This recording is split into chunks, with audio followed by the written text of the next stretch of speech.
നമസ്കാരം, വീക്കിലി ട്രെൻഡ്സെറ്റേഴ്സിലേക്ക് സ്വാഗതം. പോയ വാരത്തിലെ 4 സെഷനുകൾ ഉൾപ്പെടെ തുടർച്ചയായ 6 സെഷനുകളും ബെയറുകളുടെ ആധിപത്യം ദലാൽ സ്ട്രീറ്റിനെ പിടിച്ചുലച്ചു.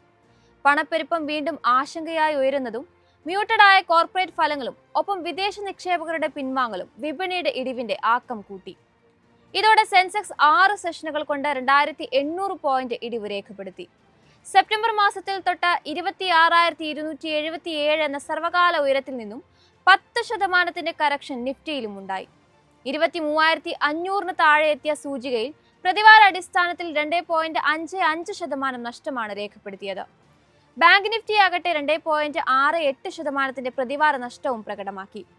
4% ഇടിവ് ബ്രോഡർ മാർക്കറ്റിലും പ്രകടമായി. IT സൂചിക ഒഴികെ മറ്റെല്ലാ സൂചികകളിലും ചുവപ്പ് പടർന്നപ്പോൾ ഏറ്റവും അധികം ഇടിവ് രേഖപ്പെടുത്തിയത് മെറ്റൽ സൂചികയായിരുന്നു. നഷ്ടം 5.16%. 5.15% ഇടിവ് PSU ബാങ്കിംഗ് സൂചികയിലും പ്രകടമായി.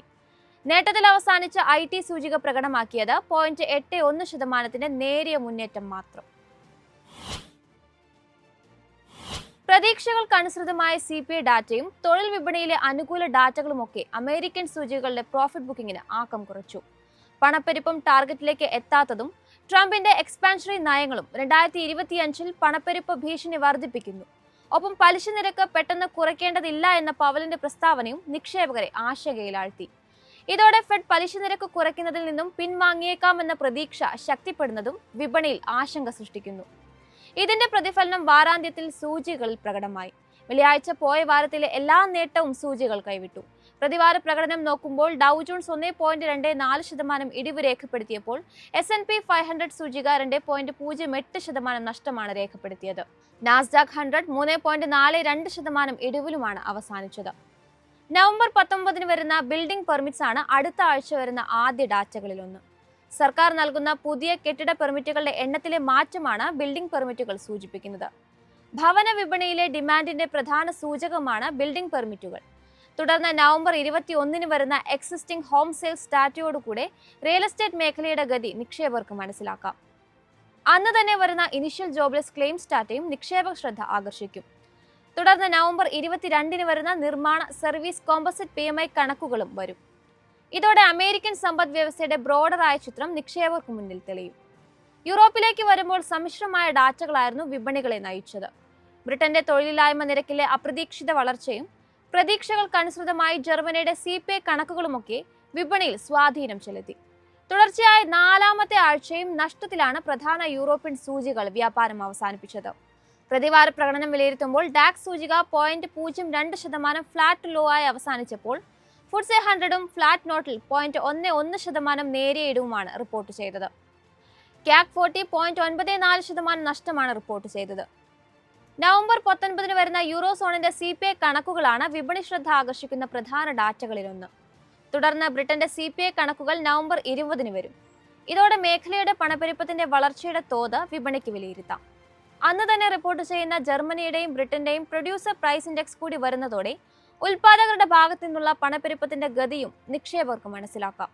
തുടർന്ന് November 22 Britain, France, Germany, eurozone എന്നീ രാജ്യങ്ങളുടെ നിർമ്മാണ സർവീസ് കോമ്പോസിറ്റ് PMI കണക്കുകൾ പ്രസിദ്ധീകരിക്കും.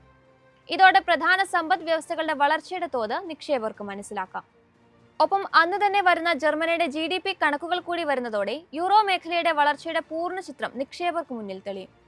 പ്രതികൂലമായ ഡാറ്റകളായിരുന്നു പോയ വാരം ഏഷ്യൻ വിപണികളെ നയിച്ചത്.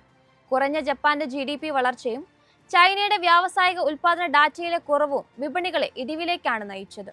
നവംബർ 19 പീപ്പിൾസ് ബാങ്ക് ഓഫ് ചൈനയുടെ ലോൺ പ്രൈം നിരക്കുകൾ പ്രസിദ്ധീകരിക്കും. ജപ്പാന്റെ കോർ CPI ഡാറ്റയും സർവീസ് PMIയും നവംബർ 21 റിപ്പോർട്ട് ചെയ്യും.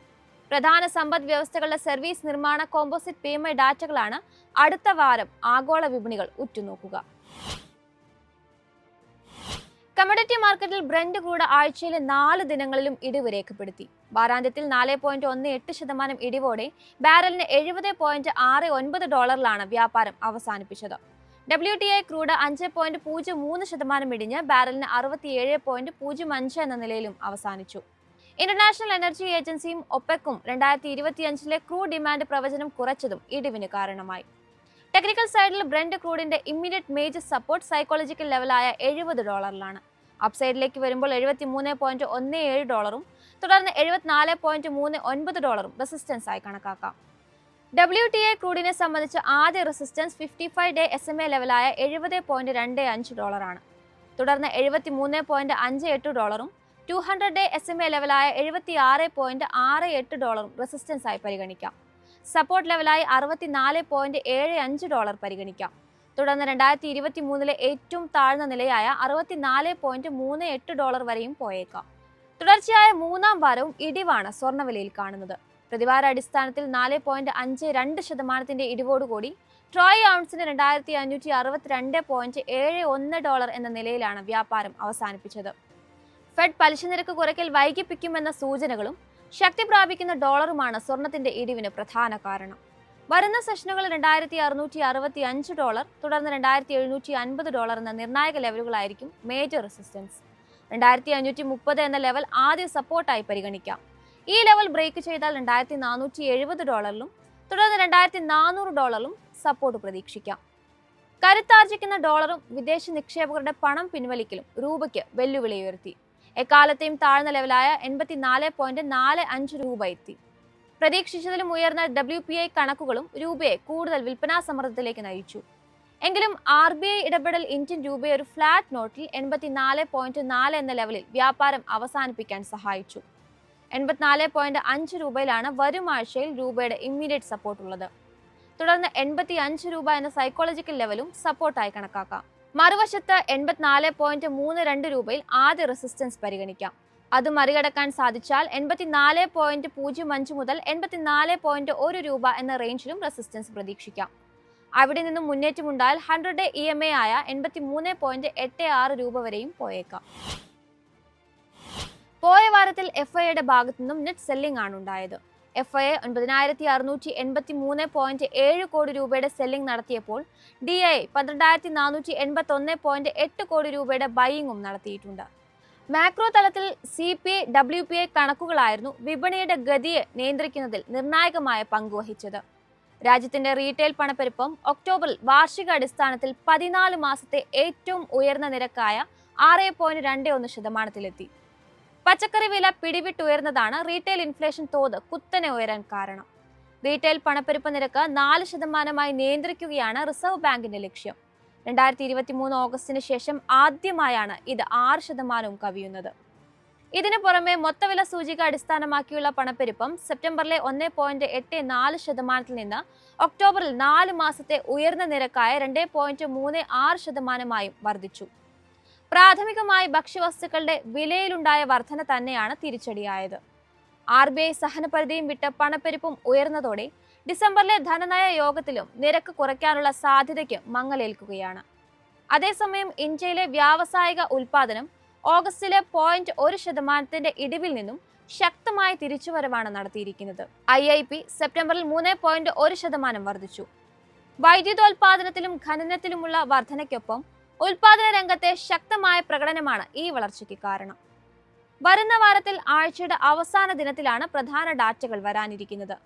നവംബർ 22-ന് Nikkei S&P global manufacturing service PMI കണക്കുകൾ എത്തും. 8 മാസത്തെ ഏറ്റവും താഴ്ന്ന നിലയിൽ നിന്നും നിർമ്മാണ മേഖലയിലെ വളർച്ചയിൽ ഒരു റിവൈവലാണ് കാണാൻ സാധിച്ചത്. സെപ്റ്റംബറിലെ 56.5 നിന്ന് ഒക്ടോബറിലെ 57.5 കണക്കുകൾ ഉയർന്നു. സേവന മേഖലയിലും മുന്നേറ്റം പ്രകടമാണ്. സെപ്റ്റംബറിൽ 10 മാസത്തെ ഏറ്റവും താഴ്ന്ന നിരക്കായ 57.7 നിന്ന് സർവീസ് PMI 58.5 ഉയർന്നത്. തൊഴിലവസരങ്ങൾ 26 മാസത്തിനിടയിലെ ഏറ്റവും വേഗതയേറിയ വളർച്ചാ നിരക്കിലേക്കും കുതിച്ചു. പുതിയ ഓർഡറുകളിലും കയറ്റുമതിയിലും ശക്തമായ മുന്നേറ്റമാണ് ഉണ്ടായിരിക്കുന്നത്. ഒപ്പം ഫെസ്റ്റിവൽ ഡിമാൻഡും മേഖലയ്ക്ക് കരുത്തായി. റിപ്പോർട്ടുകൾ പ്രകാരം 2023-24 സാമ്പത്തിക വർഷത്തിൽ GDPയുടെ 55% സേവനങ്ങളാണ്. സൂചിക തുടർച്ചയായി 39 മാസങ്ങളിലും 50 മാർക്കിന് മുകളിലുള്ളത് മേഖലയുടെ ഗണ്യമായ പുരോഗതിയെ സൂചിപ്പിക്കുന്നു. കൂടാതെ അന്നേ ദിവസം തന്നെയാണ് ഫോറക്സ് കണക്കുകളും വരാനിരിക്കുന്നത്. നവംബർ 8 വരെ വിദേശ നാണ്യ കരുതൽ ശേഖരം തുടർച്ചയായ 6ാം ആഴ്ചയും ഇടിഞ്ഞ് 3 മാസത്തെ ഏറ്റവും താഴ്ന്ന നിലയായ $675.65 ബില്യൺ സെപ്റ്റംബർ അവസാനത്തെ റെക്കോർഡ് നിലയായ $704.89 ബില്യൺ നിന്ന് $29.2 ബില്യൺ കുറഞ്ഞു.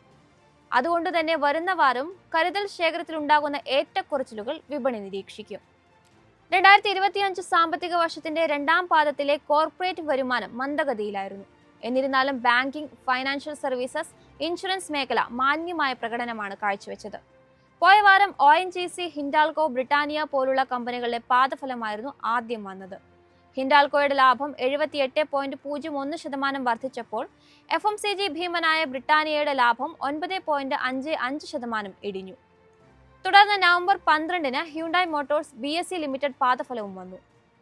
ആഭ്യന്തര വിൽപ്പന, കയറ്റുമതി എന്നിവ കാരണം ഹ്യുണ്ടായുടെ ഏകീകൃത അറ്റാദായം 16% ഇടിഞ്ഞ് 1375 കോടി രൂപയാണ് രേഖപ്പെടുത്തിയത്. എന്നാൽ ശക്തമായ റിസൾട്ടുകളായിരുന്നു BSE അനൗൺസ് ചെയ്തത്. അറ്റാദായം 193% ഉയർന്ന് 346 കോടി രൂപയായി. ഒപ്പം വരുമാനം 2 ഇരട്ടി വർദ്ധിച്ച് 819 കോടി രൂപ രേഖപ്പെടുത്താനും സാധിച്ചു. അന്ന് തന്നെ മികച്ച പാദഫലങ്ങളായിരുന്നു സംവർധന മദേഴ്സൺ, ജനറൽ ഇൻഷുറൻസ്, നൈക്കയും പുറത്തുവിട്ടത്. നവംബർ 13-ന് മിഡിൽ വെയ്റ്റ് മോട്ടോർ സൈക്കിൾ വിഭാഗത്തിലെ ലീഡറായ ഐഷർ മോട്ടോഴ്സിന്റെ പാദഫലം പുറത്തു വന്നിരുന്നു. അറ്റാദായത്തിൽ 1100 കോടി രൂപയാണ് രേഖപ്പെടുത്തിയത്. 350cc മോട്ടോർ സൈക്കിളുകളുടെ ശക്തമായ വിൽപ്പനയാണ് ഈ നേട്ടത്തിന് കാരണമായത്. എന്നാൽ മോശം പാദഫലങ്ങളായിരുന്നു കല്യാൺ ജ്വല്ലേഴ്സും PI ഇൻഡസ്ട്രീസും അനൗൺസ് ചെയ്തത്. നവംബർ 14-ന് ഹിന്ദുസ്ഥാൻ എയറോനോട്ടിക്സിന്റെ രണ്ടാം പാദ അറ്റാദായം 22% ഉയർന്ന് 1510 കോടി രൂപയായി റിപ്പോർട്ട് ചെയ്തു. ഒപ്പം ഹീറോ മോട്ടോകോപ്പ് 1204 കോടി രൂപയുടെ അറ്റാദായവും രേഖപ്പെടുത്തി. ജനപ്രിയ മോട്ടോർ സൈക്കിളുകളായ സ്പ്ലെൻഡർ, പാഷൻ പ്ലസ് നിർമ്മാതാക്കൾ ഉത്സവ കാലയളവിൽ 16 ലക്ഷം യൂണിറ്റിന്റെ റെക്കോർഡ് വിൽപ്പന രേഖപ്പെടുത്തിയതിനെ തുടർന്നാണ് റിസൾട്ടുകളും പോസിറ്റീവായത്. കൂടാതെ മുത്തൂറ്റ് ഫിനാൻസ്, ഭാരത് ഫോർജ്, ഗ്ലെൻമാർക്കും പോസിറ്റീവ് റിസൾട്ടുകൾ തന്നെയാണ് അനൗൺസ് ചെയ്തത്.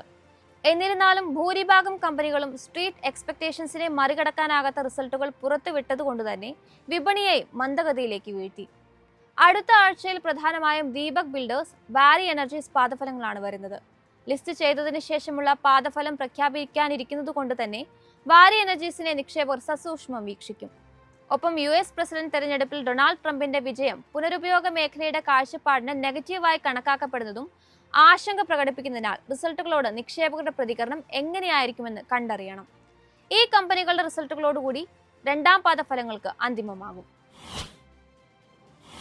IPO മാർക്കറ്റിൽ വരുന്ന വാരം വരാനിരിക്കുന്ന NTPC ഗ്രീൻ എനർജി ലിമിറ്റഡിന്റെ IPO ആണ്. NTPC ലിമിറ്റഡിന്റെ ഹോളി ഓൺഡ് സബ്സിഡിയറിയാണ് NTPC ഗ്രീൻ എനർജി ലിമിറ്റഡ്. പ്രധാനമായും ഓർഗാനിക്, ഇൻഓർഗാനിക് റൂട്ടിലൂടെയുള്ള പ്രൊജക്ടുകൾ ചെയ്യുന്ന റിന്യൂവബിൾ എനർജി കമ്പനിയാണിത്. നവംബർ 19-ന് ഇഷ്യൂ ആരംഭിക്കുന്ന IPO ക്ലോസ് ചെയ്യുന്നത് നവംബർ 22-നാണ്. നവംബർ 27-ന് NTPC green energy NSE, BSE എക്സ്ചേഞ്ചുകളിൽ ലിസ്റ്റ് ചെയ്യും. 10,000 കോടി രൂപ സ്വരൂപിക്കാൻ ഒരുങ്ങുന്ന IPOയുടെ പ്രൈസ് ബാൻഡ് 102 രൂപ മുതൽ 108 രൂപ വരെയാണ്. തുടർച്ചയായ രണ്ടാം വാരവും നിഫ്റ്റി ഇടിവിലാണ് അവസാനിച്ചത്. വിദേശ നിക്ഷേപകരുടെ ഭാഗത്തു നിന്നുള്ള ശക്തമായ വിൽപ്പനാ സമ്മർദ്ദത്തിൽ നിഫ്റ്റി 2.31%, അതായത് 556 പോയിന്റുകളുടെ ഇടിവ് പ്രകടമാക്കി. വീക്കിലി ക്യാൻഡിൽ നിഫ്റ്റി വളരെ സ്ട്രോങ് ബെയറിഷ് ക്യാൻഡിൽ തന്നെയാണ് ക്ലോസ് ചെയ്തിരിക്കുന്നത്.